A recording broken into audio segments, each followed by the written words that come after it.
Doctora Elena Ríos, una arqueóloga forense de 38 años, estaba supervisando la excavación de un antiguo monasterio en las afueras de Toledo esa fresca tarde de mayo de 2024. La restauración del ala este había revelado un pasadizo subterráneo, olvidado. El aire olía a tierra húmeda y a piedra antigua. Su equipo trabajaba con precisión, removiendo escombros centenarios que habían sepultado parte de la estructura. Fue entonces cuando el joven asistente, Marco, alertó sobre una pared que sonaba hueca detrás del altar principal. Al principio, la doctora Ríos pensó que sería otra cámara de almacenamiento, pero cuando golpearon suavemente el muro y una sección de mampostería se desprendió con facilidad, revelaron un espacio oscuro.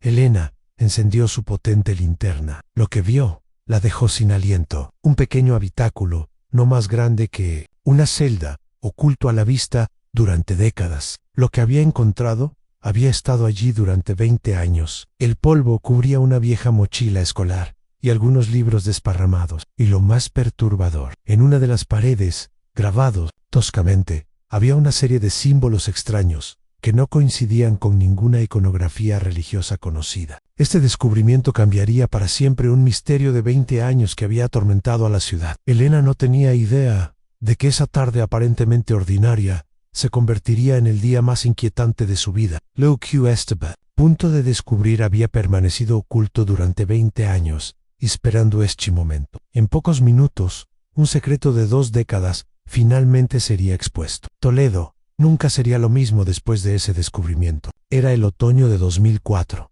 un año que prometía ser tranquilo en el pequeño pueblo de Sotagrandi, cerca de Toledo. El monasterio de San Judas Tadeo, una imponente estructura de piedra que se alzaba majestuosa sobre una colina, era el epicentro de la vida espiritual y educativa de la región. No solo era un lugar de culto, sino también un prestigioso internado para jóvenes con talentos especiales. 4 de sus alumnos más prometedores estaban a punto de desaparecer sin dejar rastro, sumiendo a la comunidad en una pesadilla. Los jóvenes eran Lucas, un prodigio musical de 16 años, con una habilidad innata para el piano; Ana, una artista de 15 años, cuyos dibujos capturaban la esencia del mundo con una madurez sorprendente; Carlos, un brillante estudiante de 17 años, apasionado por la historia y los manuscritos antiguos; y Sofía, una joven de 14 años, cuya dulzura y empatía la convertían en el alma del grupo. Los 4 eran amigos inseparables, compartiendo sueños y risas en los claustros del viejo monasterio. Sus vidas, llenas de promesas y esperanzas, estaban a punto de ser trágicamente interrumpidas. Esa semana, el monasterio se preparaba para su retiro anual de silencio, un evento que atraía visitantes de todo el país. Los estudiantes tenían permitido asistir a las misas especiales y participar en algunas actividades contemplativas. La noche de la desaparición, la del 27 de octubre, una tormenta inusual azotó la región. Rayos y truenos iluminaban el cielo, y la lluvia caía con furia contra los ventanales góticos del monasterio. Los jóvenes se habían despedido de sus compañeros después de la cena, con la promesa de reunirse a la mañana siguiente para una sesión de estudio. A la mañana siguiente, el silencio en el comedor era ensordecedor. Las camas de Lucas, Ana, Carlos y Sofía estaban vacías y perfectamente hechas. No había signos de forcejeo ni de huida. Las puertas de sus habitaciones estaban cerradas desde el interior. La noticia de su ausencia se propagó como un incendio forestal. El abad superior, padre Tomás, un hombre de rostro adusto y mirada severa, ordenó una búsqueda exhaustiva. Cada rincón del monasterio fue revisado: los jardines, los sótanos, incluso los viejos pasadizos que pocos conocían. Pero los 4 jóvenes habían desaparecido, como si se los hubiera tragado la tierra. La policía llegó en cuestión de horas. El sargento Ferrer, a cargo de la investigación, era un hombre metódico y experimentado. Interrogó a todos, a los monjes, a los estudiantes, al personal de servicio. Nadie había visto ni oído nada sospechoso. La tormenta de la noche anterior había camuflado cualquier posible ruido. La hipótesis inicial fue que los jóvenes habían escapado a Anne, pero no había motivo. Eran felices en el monasterio, y sus familias los esperaban con ansia. ¿Por qué se irían sin dejar una nota, sin llevarse sus pertenencias? El caso se convirtió en un enigma. Los padres de los estudiantes, desesperados, ofrecieron recompensas. Se organizaron batidas ciudadanas. Voluntarios peinaron los bosques circundantes y los pueblos cercanos, pero nada ni una pista. Las esperanzas de encontrarlos con vida se desvanecían con cada día que pasaba. El monasterio de San Judas Tadeo, antes un símbolo de paz, se transformó en un monumento al misterio. Las preguntas sin respuesta colgaron en el aire, pesadas y dolorosas. ¿Qué les había pasado a Lucas, Ana, Carlos y Sofía? ¿Fueron secuestrados? ¿O algo mucho más oscuro había ocurrido dentro de los muros sagrados del monasterio? El enigma de su desaparición dejaría una cicatriz permanente en la memoria de Sotagrondi. Lo que nadie sabía era que la verdad se escondía a plena vista. Los años se convirtieron en décadas. El misterio de los 4 estudiantes desaparecidos de San Judas Tadeo se convirtió en una leyenda urbana, un cuento susurrante que se contaba a los niños para infundirles miedo. El sargento Ferrer se jubiló, llevándose consigo la frustración de un caso sin resolver. Los padres de Lucas, Ana, Carlos y Sofía envejecieron, sus rostros marcados por la pena y la incertidumbre. El monasterio, aunque seguía en funcionamiento, perdió parte de su brillo, envuelto en una especie de aura lúgubre. Pero el silencio no significaba olvido. El misterio seguía vivo en el corazón de aquellos que los conocieron. La verdad, sin embargo, estaba enterrada bajo capas de engaño y protección institucional. Lo que realmente les había sucedido a los jóvenes era una historia de fe retorcida y control absoluto. Los 4 estudiantes no habían escapado, habían sido elegidos por el abad superior, Padre Tomás, para un propósito que él consideraba divino, un propósito que requería su reclusión y su silencio. El Padre Tomás era un hombre de profunda fe, pero también de convicciones extremas. Creía firmemente en la pureza original del cristianismo, una versión que consideraba corrompida por el mundo moderno. Había fundado una sociedad secreta dentro del monasterio, un pequeño grupo de monjes leales que compartían su visión. Su objetivo era preservar el conocimiento antiguo y puro, y preparar a un grupo selecto de jóvenes para ser los custodios de esa sabiduría. Los símbolos encontrados en la celda oculta no eran satánicos, eran parte de un código hermético, un lenguaje místico que el Padre Tomás había estudiado durante toda su vida. La noche de la tormenta, mientras el caos natural servía de perfecta distracción, Lucas, Ana, Carlos y Sofía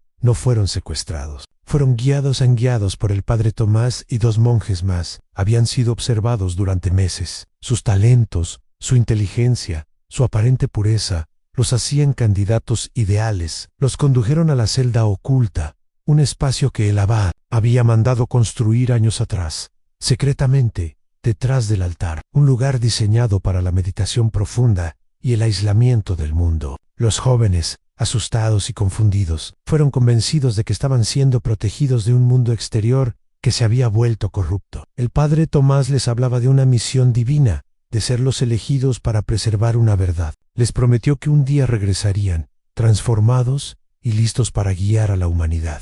Vivieron en esa celda durante años, alimentados, cuidados, pero totalmente aislados. Su educación continuó, pero bajo la estricta tutela del abad, quien les enseñó sobre la verdadera historia, la que él creía, y los preparó para su supuesto destino. No era una prisión de barrotes, sino una de fe y manipulación. Para mantener el secreto fue el control. Los monjes cómplices, el hermano Elías y el hermano Gabriel, eran devotos ciegos del abad se encargaban de todo, de la comida, de la limpieza, de llevarles libros y materiales. La celda tenía un sistema de ventilación camuflado y un acceso secreto que se ocultaba detrás de una serie de frescos movibles. Los registros del monasterio fueron meticulosamente falsificados para borrar cualquier rastro de su existencia en ese período. La reputación del monasterio y del propio abad era primordial. Cualquier escándalo era inaceptable. Los Chauvin, al principio, intentaron resistir. Sofía lloró durante semanas. Lucas intentó golpear la puerta, pero la manipulación psicológica del Padre Tomás era implacable. Les prometía gloria eterna si seguían su camino. Les amenazaba con la ira divina si se oponían.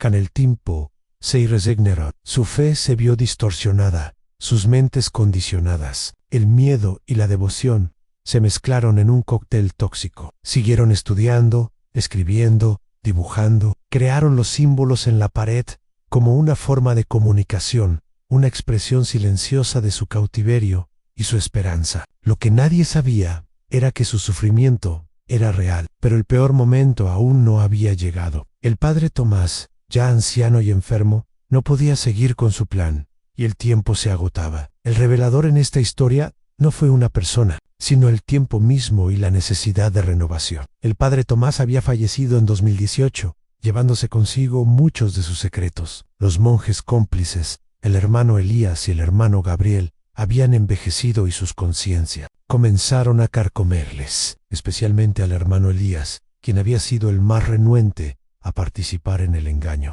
Sentía el peso de 20 años de mentiras. La verdadera catalizadora de la revelación fue la restauración del monasterio de San Judas Tadeo. Una importante subvención había sido otorgada por el Ministerio de Cultura para reparar el ala, dañada por el paso del tiempo y una filtración de agua. Fue durante estas obras que la doctora Elena Ríos y su equipo de arqueólogos forenses entraron en escena. Su misión era documentar cualquier hallazgo histórico antes de que la modernización lo cubriera. El hermano Elías, ahora de 75 años y con una salud frágil, había sido el único que no se oponía a que la restauración tocara el área detrás del altar. Él lo había sabido todo, había cargado con la culpa de lo que le sucedió. A esos jóvenes, desde la muerte del abad Tomás, su remordimiento había crecido. Veía en la restauración una señal, una oportunidad para que la verdad saliera a la luz sin tener que confesar directamente. Su silencio se había vuelto insoportable. Había considerado hablar muchas veces, pero el miedo a las represalias de la iglesia y a la vergüenza pública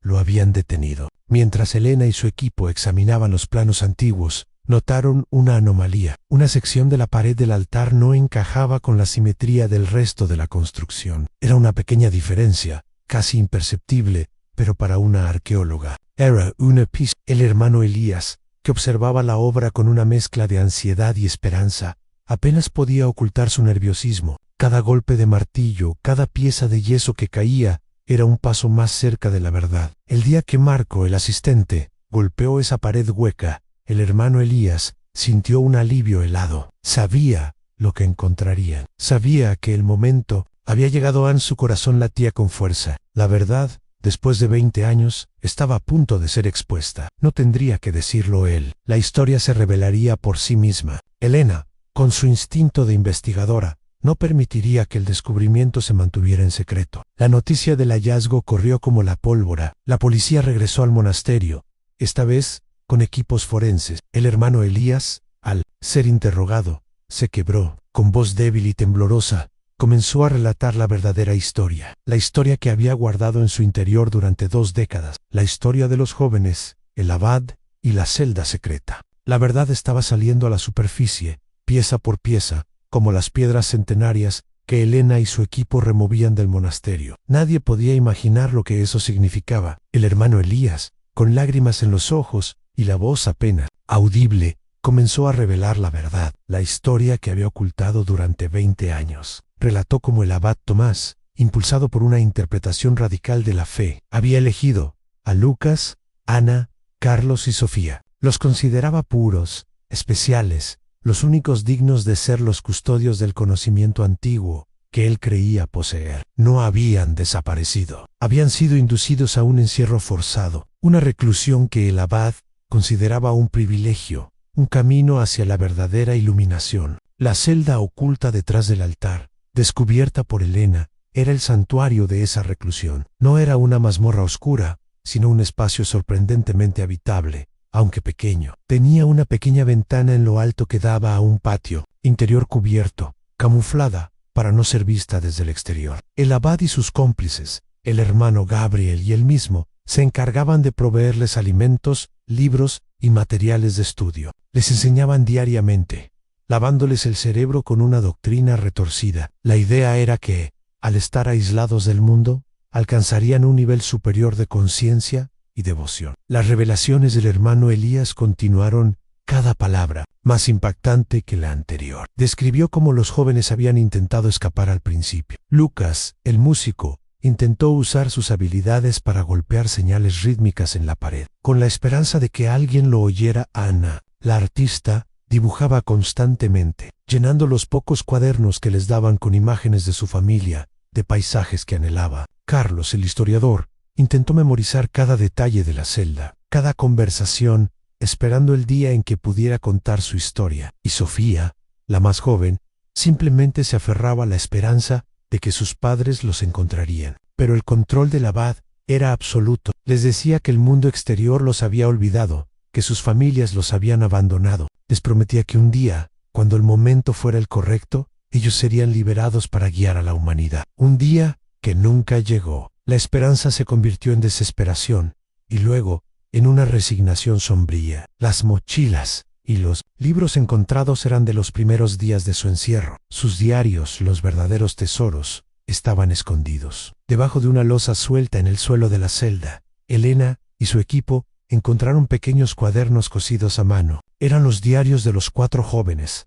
escritos en secreto, con lápices de grafito que el hermano Elías les había facilitado a escondidas. Sintiendo un atisbo de culpa, los diarios revelaron el horror de su cautiverio. Hablaban de la soledad, del miedo, de los sermones interminables del abad Ampero, también de su resistencia silenciosa, de cómo se apoyaban mutuamente. Lucas componía melodías en su mente. Ana dibujaba los rostros de sus amigos y los símbolos que el abad les enseñaba, una forma de registrar la información. Carlos escribía sus pensamientos, sus dudas, sus intentos de mantener viva su propia identidad. Y Sofía escribía cartas a su familia, cartas que nunca serían entregadas. La revelación de que los estudiantes no habían escapado sino que habían sido retenidos conmocionó a la comunidad. El padre Tomás, ya fallecido, no podía ser juzgado, pero su legado de manipulación y engaño pesaba sobre el monasterio. El hermano Gabriel, el otro cómplice aún vivo, fue interrogado y confirmó la historia del hermano Elías. Sud fue menos arrepentido, más bien resignado a la inevitabilidad de la verdad. La policía continuó la búsqueda. La pregunta ahora era, ¿dónde estaban Lucas, Ana, Carlos y Sofía después de dejar la celda? El hermano Elías, en un ataque de tos y con la voz ahogada por el remordimiento, finalmente reveló el último y más oscuro secreto. Los jóvenes habían permanecido en la celda oculta durante aproximadamente 3 años. Luego, el abad, Tomás, al darse cuenta de que su salud empeoraba y que no podría mantener el secreto por mucho tiempo, decidió que debían ser reubicados. No los liberó, los trasladó a otra parte, a una comunidad aún más remota.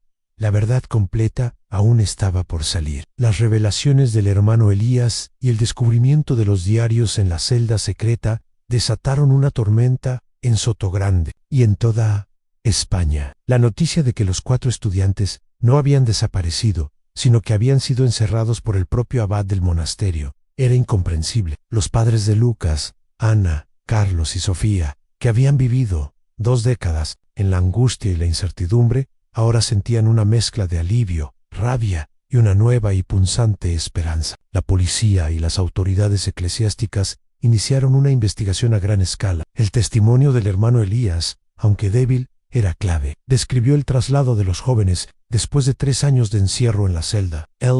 Tomás, en su paranoia y su creencia de que el mundo era demasiado corrupto para ellos, los había llevado a una comunidad aislada en las montañas de Soria, un lugar que él llamaba el refugio de la pureza. Era un antiguo convento abandonado, que el abad había adquirido con fondos secretos del monasterio. Allí, los jóvenes vivirían con un pequeño grupo de seguidores aún más devotos, bajo una disciplina aún más estricta. Un equipo de búsqueda fue enviado inmediatamente a la ubicación que el hermano Elías describió. La esperanza era tenue, pero existía. 20 años eran mucho tiempo, pero los diarios de los jóvenes hablaban de su resistencia, de su esperanza, y si el abad los había mantenido vivos en el monasterio, era posible que siguieran vivos en ese refugio. Después de días de búsqueda en las escarpadas montañas, lo encontraron. Un viejo convento en ruinas, casi camuflado por la vegetación. No había señales de vida, pero sí signos de ocupación reciente. Dentro del convento, encontraron lo que el hermano Elías había prometido. 3 personas, Lucas, Ana y Sofía. Estaban demacrados, con el cabello largo y la piel pálida, pero vivos. Carlos no estaba con ellos. La historia que contaron fue desgarradora. Habían pasado 17 años más en ese lugar, bajo la tutela de los seguidores más fieles del abad Tomás. El abad había fallecido pocos años después de llevarlos allí, dejando a sus custodios a cargo. Eran una pequeña secta, viviendo completamente al margen de la sociedad. Lucas, el músico, ahora de 36 años, había perdido parte de su visión debido a la desnutrición. Ana, la artista de 35, se comunicaba casi exclusivamente a través de dibujos, y Sofía, de 34, había desarrollado un profundo temor al mundo exterior. Carlos, el historiador, el más rebelde de los cuatro, había intentado escapar del refugio hace 5 años. No lo había logrado. Su cuerpo fue encontrado en el fondo de un barranco cercano. La búsqueda de la verdad había traído un dolor renovado, pero también el fin de la incertidumbre. Los reencuentros fueron un torbellino de emociones, lágrimas, abrazos, pero también un abismo de 20 años de vida perdida. Los padres de Lucas, Ana y Sofía, se aferraron a sus hijos con una mezcla de alegría y tristeza. La comunidad de Sotogrande estaba en shock. El monasterio de San Judas Tadeo fue intervenido por las autoridades eclesiásticas. El hermano Gabriel fue arrestado, enfrentando cargos por secuestro y falsificación de documentos. El caso generó un debate nacional sobre el control religioso y la manipulación. El hermano Elías, debido a su avanzada edad y a su colaboración, fue internado en un centro de cuidado paliativo bajo custodia. Su testimonio fue crucial para desentrañar toda la red de engaño. La institución, manchada por la corrupción de un solo hombre, tuvo que afrontar su propia verdad. El misterio de la desaparición de los 4 estudiantes finalmente se resolvió, pero dejó una herida profunda en el corazón de muchas personas. La justicia, aunque tardía, había llegado. La vida después de la revelación nunca sería la misma. Lucas, Ana y Sofía, ya adultos, enfrentaron un largo y difícil camino de adaptación. Recibieron apoyo psicológico y médico para reintegrarse en una sociedad que les era completamente ajena. Lucas volvió a tocar el piano, aunque con la vista disminuida. Sus melodías adquirieron una profundidad melancólica que conmovía a todos. Ana, con sus dibujos, comenzó a plasmar no solo el horror de su cautiverio, sino también la resiliencia del espíritu humano. Sofía, lentamente, aprendió a confiar de nuevo en el mundo exterior, aunque las sombras de su pasado siempre la acompañarían. El monasterio de San Judas Tadeo fue desconsagrado y transformado en un centro de memoria y reflexión. La celda oculta detrás del altar se conservó como un recordatorio silencioso de lo que sucedió allí. Los diarios de los estudiantes se exhibieron, sus palabras un testimonio eterno de su fuerza y su sufrimiento. El cuerpo de Carlos fue repatriado y enterrado en Sotogrande, al lado de sus padres, que finalmente pudieron darle un digno adiós. El caso de los estudiantes de San Judas Tadeo dejó una profunda huella en la sociedad española. Sirvió como una dolorosa lección sobre los peligros del fanatismo y la manipulación, y la importancia de cuestionar incluso a las instituciones más sagradas. La historia de Lucas, Ana, Carlos y Sofía es un eco constante del pasado, un recordatorio de que la verdad, por mucho que se intente ocultar, siempre encuentra su camino para salir a la luz, y que el espíritu humano, incluso en las circunstancias más oscuras, siempre busca la libertad. ¿Qué te pareció esta historia del monasterio de San Judas Tadeo? Comparte en los comentarios qué fue lo que más te impactó de esta impactante revelación.